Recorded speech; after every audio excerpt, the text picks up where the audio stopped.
మీరు ఇప్పటిలాగానే వాళ్ళు అక్కడ గాంధీ భవన్ల కంప్లైంట్ మ్యానుఫ్యాక్చర్ కాగానే మీరు పోయి పోలీస్ స్టేషన్లో కంప్లైంట్ చేసి గుడ్డిగా సుమోటో కేసులు పెడితే రాబోయే రోజుల్లో తీవ్రమైన పరిణామాలు ఉంటాయి. మీరు రిటైర్ అయినా, మీరు ట్రాన్స్ఫర్ అయినా ఎఫ్ఐఆర్ మాత్రం మీరు చించేయలేరు. మీరు చించేయాలనుకున్న కోర్టులో ఎఫ్ఐఆర్ ఉంటుంది. Everything is digitised. మా ప్రభుత్వం వచ్చిన తర్వాత మేము ఈ రికార్డులు అన్నింటిలోకి పోతాం. పోయిన తర్వాత ఈ అక్రమాల మీద, ఈ పోలీసు రేవంత్ రెడ్డి ఆదేశాలకు ఈ దారుణాల మీద ఎవరైతే పోలీస్ ఆఫీసర్లు ఉన్నారో, ఉదాహరణకు సిద్దిపేట కమిషనర్ ఆఫ్ పోలీస్, మీరు ఇలా సోమోటో పెట్టిర్రు మేడం. మీరు సోమోటో పెట్టి ఒక సోషల్ మీడియా యాక్టివిస్ట్ మీద చేయని నేరానికి అతని మీద మీరు కేసు పెట్టారు.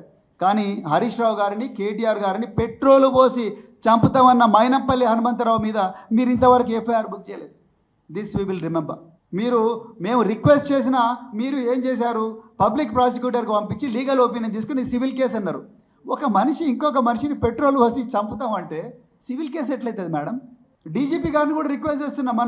మా అగ్రనాయకులు, మా సీనియర్ నాయకులు హరీష్ రావు గారు 6 మంది ఎమ్మెల్యేలు కలిసి డీజీపీ గారి దగ్గరికి పోయి ఈ విధంగా 35(3) BNSSలో స్టేషన్ బెయిల్ ఇవ్వాల్సి వచ్చినా ఈరోజు మాకు స్టేషన్ బెయిల్ ఇవ్వడం లేదు అని చెప్పి రిప్రజెంట్ చేసినా కూడా మాకు ఇంతవరకు యాక్షన్ లేదు. So we are going to remember all these things.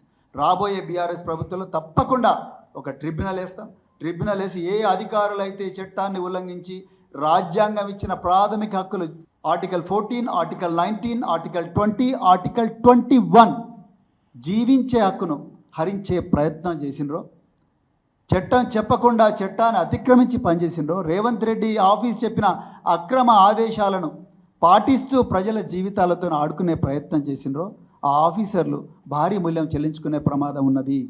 నేను వారి కుటుంబాలకు ప్రత్యేకించి చేతులు జోడించి నేను కోరుకుంటున్నా, మళ్ళీ మీ ఇళ్లలో చెప్పండి, దయచేసి ఈ పనులు చేయకమని చెప్పండి.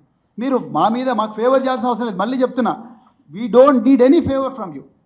All the favor that we are requesting, we are praying for is fairness.